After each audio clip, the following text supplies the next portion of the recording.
look with open eyes. Do we know what we've become? Look at where we started from.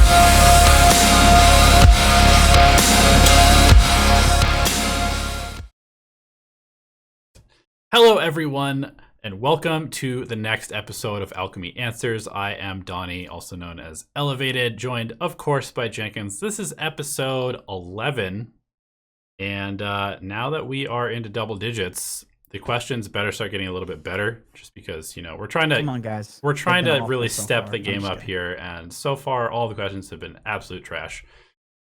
I'm just kidding. The way to make our audience hate us in the first 30 seconds of this video.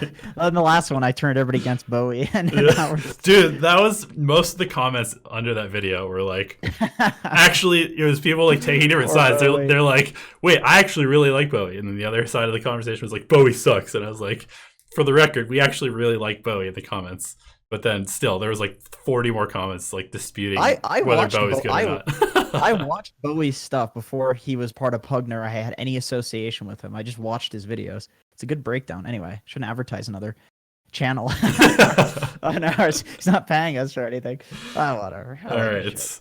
Well, anyway, let's get into the questions. We've got some good ones today and some that I think will bring out some good discussions. So without further ado, the first one, we've kind of talked about this before. At least I've talked about it on Twitter and various other platforms, but ranked roles versus normal ranked, which one do you think people should play and why?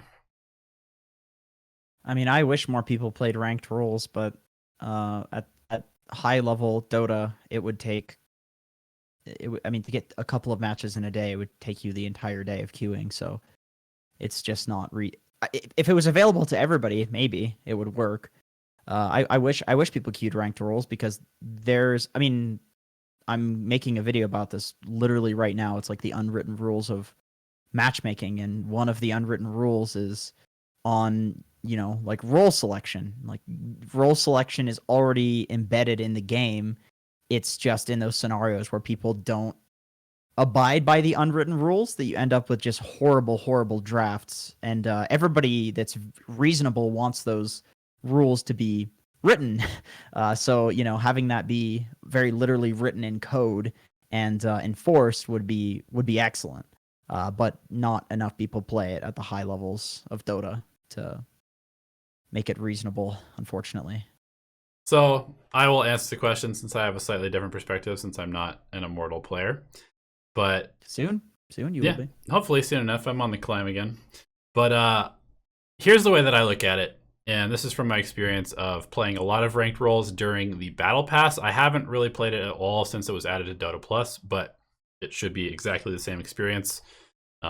Maybe with a slightly lower player pool, but maybe not. It might be even bigger. I'm not sure. Anyway, the way that I think it is that from about 1K to 3K, 4K, it gives you a really, really good structure that is normally not there, because I would say between those MMRs, people tend to be very, very selfish in how they think about the game, more so than at the higher levels. I mean, it's still there when you're at 5K, 6K, but And I think you're totally right. Playing on Smurfs and stuff, people will just pick two carries and go Yeah. the same lane. yeah, and that's the thing, is people will just prioritize 100% what they want to play, in at least at 1K to 3K to 4K, something like that. And so I think that ranked roles forces people to actually draft a reasonably decent lineup. Their picks might not be that good, but at least they'll have the roles covered. And so you have a better opportunity of having those jobs being done that need to be done in every single game. Now, once you get to 4.5K or so, especially up into the 5K range, not only does the queue time increase pretty dramatically, but you're going to end up in a situation where you have a person who queued for mid that is literally 1,000 MMR lower than you, and the mid on the other team might be 1,000 MMR higher than you. So you might have a 2,000 MMR discrepancy between the mid laners in a game, and that is just something that's really not fun to play with. I don't tend to think that there are unwinnable games, quote unquote, but in that kind of scenario where there's just such a massive skill difference, it's it really is almost impossible to win those kind of games. Like, no matter how much you help out your mid laner, who is 2,000 MMR lower than the other mid laner, they're just not going to have the impact that they need to have to win the game. Well, yeah, I mean, it depends on the meta and the roles, and mid is basically a pure 1v1 right now. Yeah. And a snowball role. So if you have a 2,000 higher MMR player playing mid against some guy who's 2,000 lower than him, he's going to not only win the lane but snowball and then not make mistakes because he has such an advantage that it's very hard to make mistakes. It might be different in a different meta or on a different role, but for mid, that sounds like a complete disaster. Yeah. And so that's just what I would say is if you are between 1,000, and I cut it off at 1,000 just because I don't know what the player pool is like below that. I mean, I suppose you could go 0 to 4,000, but I think it's crazy below 1,000. I have a few friends that are like 1K. So people are learning, what like last hitting is. And exactly. So we'll just total chaos. Arbitrary range, 1,000 to 4,000. Play ranked roles. After that, just go to regular roles because people have like some sense that there needs to be supports and off lane, carry, mid, etc. Yeah. And so you don't really need the role structure to actually ensure that happens in your game most of the time. Yeah, I agree. Most people have, like I said, the unwritten rules. They're there. And if you get like a top game, everybody will just pick whatever role is needed, Right. Okay. Question number 2. What do I do when my teammates are not communicating? How can we still win the game? There's a couple of things here. If they're not communicating, that is okay. There's a lot of scenarios where only 1 or 2 people need to be communicating and you can win the game. And I mean that in competitive too. If you take a team with like PPD on it back in, the TI5 era, you'd probably hear PPD communicating a lot, and then, Sumail like wouldn't say a single thing. And that's okay. It just depends on the structure of the team. And obviously pubs will work like that as well. Obviously not as well as that because, it's a TI winning team, but it'll still work because people are people. So if you're communicating and they're listening, you don't need to worry about them not communicating. You can just do your thing, call your spells, maybe tell your team to take a few towers, and that's fine. However, if they are not communicating and they're not respecting your communication either, like they're not doing, what you say or listening to your calls or anything like that, then what I would basically recommend is there's 2 options. You can either play the game normally and just hope to God that they will eventually listen, and then that's kind of like a game that you're playing for learning purposes. And that's okay too. That's a slippery slope though, because you can kind of be like, oh, this would have been good, but my team wasn't there because they weren't listening. And sometimes, like there's actually no way that they can get there, and then you won't realize that, and that it was actually a mistake on your part because you're using like the communication thing as an excuse. Again, I'm saying a lot of stuff, and there's a lot of ways that you can take it. But what the number one thing that I would recommend basically in this scenario, if they absolutely will not listen to you and they won't communicate to you either, is to try to just take the resources that are available to you in the game. That is, if you have a silencer that has global silence and he is not allowing you to use his ultimate as a resource, he's not listening to you when you say, I'm going to go in and then use global, you need to play around that just not being an available resource, or you need to play around how you think he's going to use the spell, given that he's not communicating. Maybe he needs to get gone on. Maybe you need to bait him. Maybe you need to wait until a big fight starts and not really go for those small pickoffs, expecting a global silence. That's one thing that I've realized in the past few weeks playing competitive again, is that different players and different teams will give you a different amount of resources on the map. And that obviously goes for your teammates as well. There's a certain amount of stuff that you can do with a certain amount of people. And the best players will take everything that they can within reason. And that's what you want to focus on doing. So if you have people that aren't communicating, try to play as if that is the truth. Don't go feed because you're expecting them to do one thing and they're going to do another. For example, maybe play a split push style instead of a team fight style, even if you think it's better to team fight if your team isn't looking to team fight. Just try to do whatever it is that you can in that game, the best that you can possible, basically. And if you lose doing that, well, what more can you do? You can't even be upset about losing like that because you did everything that you could, and that's all you can do. Yep. And just to piggyback off of that, just because nobody else is communicating doesn't mean that you need to stop communicating. You are more than welcome to continue making calls. in most cases that works out better because a lot of the time there's just noise in communication. People will just be like, oh, this game's hard and I need help and blah, blah, blah, blah. And just like, there's just constant noise in games of people just talking about stuff that's completely irrelevant. Useless stuff. Like, hey guys, so-and-so has this ability or this item that's already been pinged out like 6 times. Like, that kind of stuff happens so much. And so if you happen to be the only person communicating, just continue to do that. And if it seems like your team is just like not down with communication, then just keep it to very simple things. Guys, I'm going in now.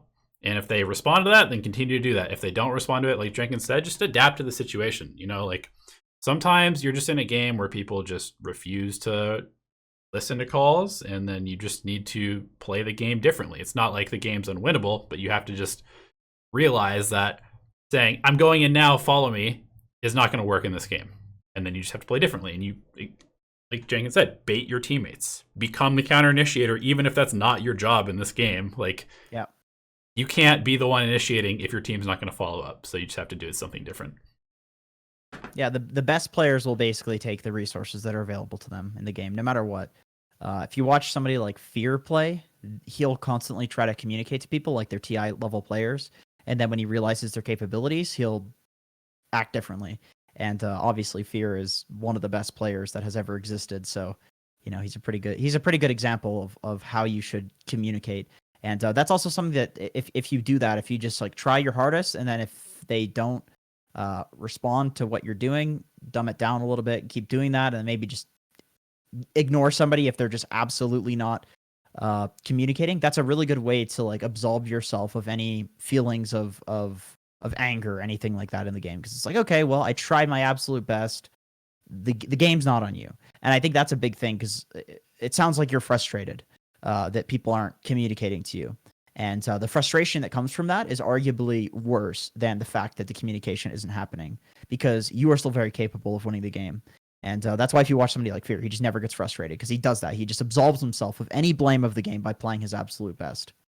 Yep. And when Jenkins says absolve yourself of any responsibility, it doesn't mean that you stop trying. It just means no.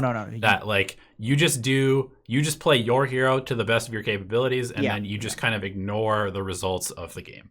Right, exactly. And then how can you even be upset about a game? You did your best. It's like you'll win the next one if it's just a more statistically likely game for you to win, you know, because you did so well. It's like you can't be upset. Yeah, and okay, so this is actually a great segue into the next question, which is kind of a long and sort of emotional one, emotionally charged question, which is basically it's good emotions, not the bad ones. It's pretty upset. So I'm not going to read the whole thing, but basically this guy just says, why do you guys never talk about how rigged the game of Dota 2 is? Oh, I saw that. And how there's so many boosters between 2 and 3K, and we don't have any experience playing against that, so how would we know that the game is completely rigged? And why even bother playing Dota if there's such an unfair advantage in most of the games? Like, how do I deal with the game being rigged? So I think that this one is going to be pretty interesting to talk about. Okay, well, I think I responded to that along the lines of basically there is a lot of negative stuff about Dota. It's a very competitive game, which means that there's a lot of emotion involved. People really value, you know, like rank, and it is this like wonderful, beautiful, but also dangerous thing, Dota. It's basically, I don't want to, and I do sometimes. Like I have relapses where like I get upset in pubs and stuff like that. But I know if I'm in a good state of mind, if I'm in a very logical state of mind, all of my logic dictates to me that there is no reason to focus on the negative shit. Like, you have to have the perspective of just this guy that's feeding. He's probably a decent guy. There's just a bunch of shit going on in his life, you know. This booster, he had the wrong idea, bought an account, maybe he's feeling like any excuse that you can make to just make yourself feel better and more positive about the game, I think is worth it, because like I said, this game is so emotionally exhausting, and it's so competitive and complicated that you need to, if you're happy while you're playing, if you're actually enjoying yourself playing, if you're not playing angry, you'll play a lot better. And focusing on all of that negative shit will just make you angry. So basically, to sum up all of that jargon that I just said, if you're happy, you'll play better. If you're fucking upset, you'll play like shit. And focusing on all of the rigged bullshit is what's going to get you upset. And I say that as somebody who, you know, a week ago I was playing from my mother-in-law's, which was great. I loved visiting. It was absolutely awesome. Loved the little vacation that I got. But the internet was really bad. The setup was really bad. It was really stressful moving, and I was reacting terribly in pubs. I was losing confidence. I was becoming apathetic in games. I was getting in fights with people that were insulting me. All of the worst shit. So I say that as somebody that has these relapses, because I know that, like, right now when I'm in this state of thinking logically and thinking positively, that all of that shit is so terrible for winning the game, that you basically just want to, like, get that out of your system in any way that you can. And it will happen to you. You will feel this, like you wrote this comment. Clearly it was emotionally charged. You were upset. That's fine. That happens. We're all human. But you want to get that out of your system as quickly as possible so you can go back to winning, basically. And I think that's an important thing too, is that, like, everybody's going to slip, and you just want to find a way to, and like I said, change your perspective on things. This guy that's feeding, he's probably just this or that, or his life. Do whatever you can to make excuses and try to put yourself to that happy place, because you will play way better. You will learn way better. You will just feel way better. And yeah, I mean, that's basically it. I don't like focusing on the negative shit because it's not for the purpose of winning. Like, you're not going to win by focusing on that shit. But with that being said, I do agree with you that there are boosters, there are all of these things. I just don't like to talk about it because we're all playing the same game. We all have to deal with it. So there's no point in focusing on it. It'll just make you angrier. Yeah, and so, I mean, I wanted to add a couple things, because as soon as I read it, I just, you know, the first thing is just, like, I understand this motherfucker. Yeah. I understand. I understand the feelings of, like, frustration that comes with the game and with playing a game that feels unwinnable, and really that feeling of being powerless to win a game because the person that you're playing against happens to literally be like 7K and playing against you. Yeah. Like, really does feel like bullshit. But you think about it, like, and this is where perspective really, really matters. If you're playing Dota, you probably have invested, I don't know, several thousand hours into the game, regardless of what level you're at. Unless you're a brand new player, you probably have invested a large amount of time into this game. And that means that you've probably played between, I don't know, 2,000, 3,000, 5,000, 10,000 games over the course of your career. Man, my roommate's like, I don't know, 1.5K of MR, and she has, or my ex-roommate, and she has like almost 1,000 hours, something like that in the game. Yeah, that happens all the time. And it's just such an investment. And the way to think about it is, like, if you play 10,000 games and you get 1% of them that have boosters, it's going to feel like a lot, because 1% of 10,000 is what, like 100 games? Is that math correct? I don't know. I think that math is correct. So something like that. 100 games is a lot of games to just lose immediately because there's a booster in it. That sucks. That's 100 hours of time that you're losing because there's a booster in it. But there's also 9,900 games that there is no booster. You're still doing the math. I'm still doing the math. Am I right? Doesn't matter. Anyway, the point is, and, like, this is something that I learned kind of poorly but somewhat well through poker, is that if you get invested in every single hand, you will lose long term. If you are invested in the results of every single game, you are going to lose long term because you're going to be so attached to every single thing that possibly happens. And like Jenkins said, whatever is going on in your life is going to drastically affect how you interpret this, because if you have a very small amount of time to play Dota, you only get to play like one game of Dota per day, and you have a very stressful job, and then you're playing Dota as like a relaxation thing. If that one game gets ruined, it's going to feel like the worst thing ever.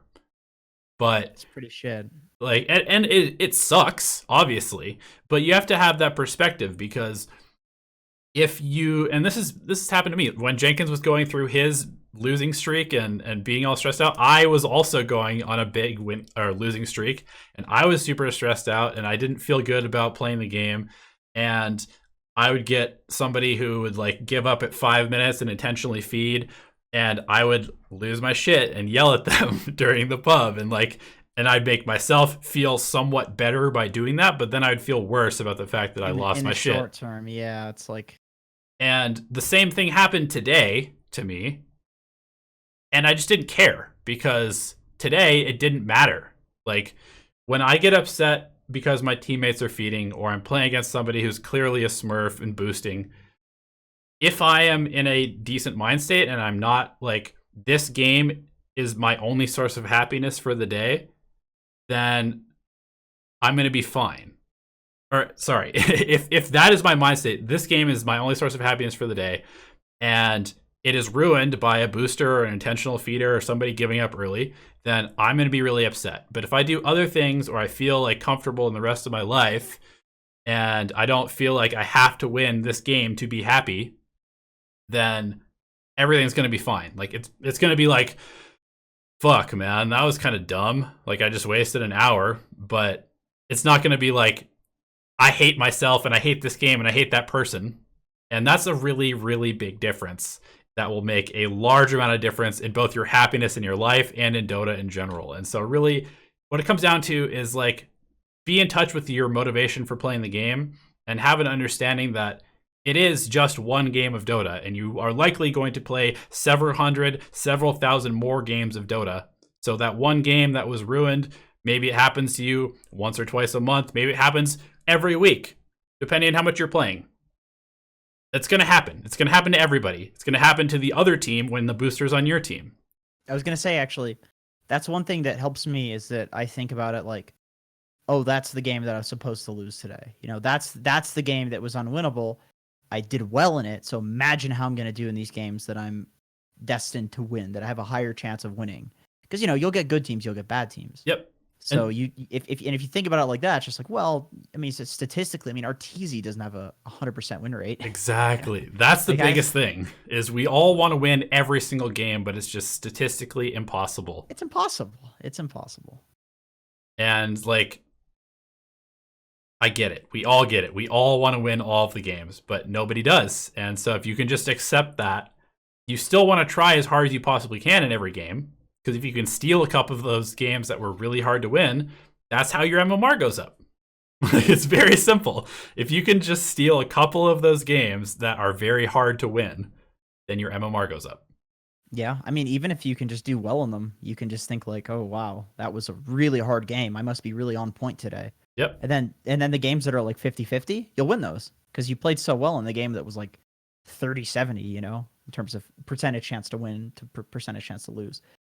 So yeah, I think PMA, I guess. that's like the simplifying term for all of this is just PMA, except not bullshit PMA, like real PMA. Legit PMA. I would say like positive perspective, maybe not positive attitude, because you'll feel like shit losing. But if you have a positive perspective, it's good. I don't know. I think the PMA thing is bullshit, just because it sets people up to feel like they can't have these little meltdowns and stuff. Because some games will make you meltdown, and you just have to get over it. Then you just get up from your computer and you don't queue again. You right. do You need else. to do some like, you need to do some like what's it called? Stress management stuff, like anger management stuff, as much as you can to just get over things. It's funny because the game that we're watching right now in the background of this is a game I played this morning against the Techies, and it was a game where I legitimately had to lead my team for 70 straight minutes and keep them from throwing the game on purpose because everybody was super tilted, and I was just like very calm. Guys, this is what we need to do now. I bought like 40 sentries myself. I bought a gem myself. God. I placed all this stuff. Imagine if you lost your shit in this game. Imagine this game would have been over 100%. Like there were so many times that my entire team died and I made it out because I made like a very good, calm decision to leave the fight, and it saved the game, and we ended up winning the game. Hell yeah, dude. And like if I had lost my shit, this game would have been over. And the game is just about over in this replay, so I just want to do one more quick question, which is, what do you do when you're getting zoned out by a strong dual offlane as a carry? Well, I would recommend there's a few options. Option number one is you go and hit the easy camp and then pull it into the wave, and then do a pull through to the hard camp and just try to soak up as much experience as you can. Get the creep wave under the tower. If the camp is blocked, send out a sentry. It's absolutely worth the 100 gold, especially because a lot of the time you will be dewarding a ward, which very literally gives you more than 100 gold and a bunch of experience too, and allows you to pull, which is excellent. Another thing that you can do is you can just go jungle if you're a strong jungling carry, like a Phantom Lancer, like a Terrorblade, and then give a support the lane, and the support can just kind of get the experience. And at a certain point, if you just are sitting in experience range, you are getting what you can, maybe pulling the camp a little bit. What you can also do is make a lane rotation, because a lot of the time I see carries, they just sit in the safe lane feeling like sorry for themselves, wondering why their support sucks. But really, a lot of the time, there's going to be one lane that gets really sacked, and if you can take that lane and make anything of it, it's going to result in a very, very easy game. So if you make a lane rotation, even to the mid lane, man, like you can rotate literally anywhere in the most unconventional way possible. You break down the laning phase, you force somebody to come to that lane, and all of a sudden you go top or you go bot, and then your offlaner swaps and takes that hard lane, which is not hard for them because they're huge, because if your lane is hard, then their lane probably wasn't hard. And essentially, you just break down the whole laning phase and say, fuck you guys for thinking this is going to be a free lane for you. I'm going to ruin this game for you right now. You can no longer lane here because I'm just going to rotate. Now you have to come and react to what I'm doing in Dota. So basically, the worst thing you can do is sit there and get zoned, do literally anything else on the map, and you're actually going to be forcing the enemy team to probably do something that they don't want to. It breaks down the game, and then you can go back to that lane or to another lane, have somebody take it, and then you're free farming again. It's actually relatively easy. You just have to do something, and then if you lose, if you try to do something, well, at least you tried something, you know? Yep. I really don't have very much to add to that, because that is pretty much 100% spot on. It's like all the things that you can do, basically. Yeah, I know this, dude, because I'm an offlaner. Here's what people do to me whenever I'm zoning. If you are getting owned in the lane, and I mean, really, this goes for any lane. If you're getting completely owned in the lane, look to do something somewhere else. Like, get some experience, get to the point where you can make a play. If you're a mid laner that has a good level 6, get that. If you're a Void getting owned, get your Chronosphere. If you're a Jug, if you have like 6 CS on a Jug, but you're level 6, you can go make a rotation, Omni Slash somebody, and probably get a kill. And then they're going to rotate 4 people in to try and save the hero that you're Omni-slashing, and suddenly you can now TP back to the lane that you had before, and nobody's going to be there for at least like 2 minutes because they have to walk all the way back across the map. Or have your support TP there, or like somebody else take it. Yeah, and then just go to the jungle, and now all of a sudden you have 5 heroes getting farm instead of just 2. It's actually okay to have 2 cores in one lane if that's the only way that you're going to get farm on those cores. Like, you can sit in the jungle behind your offlaner, have your support take the lane, and you'll actually get way more farm than the enemy team doing that, because you wouldn't be farming anyway. And then that lane is really strong because there's 2 cores in it. Yep. So if they ever leave, you take the tower, you just stay there and you kill them. That's something you see very commonly in competitive games, is a core will rotate to the lane, they'll just stay there. People will come back, they'll kill them again. And it's like, what is this guy still doing here? It's like, well, where else is he going to go? He wants to win the game. Yep. You know? So he's going to stay, kill you, get some free gold, free farm, take the tower, instead of just sitting and getting zoned. Perfect. All right, guys, thank you so much for tuning in to this 11th episode of Alchemy Answers. As always, let us know what you thought of the episode in the comment section below. Give us your own questions for the next episode. We'll keep these coming out. And if you haven't already, check out the new content on DotaAlchemy.com, because we've been putting up a bunch of new stuff with our new editor, and we think that it's really improving quality and quantity as well.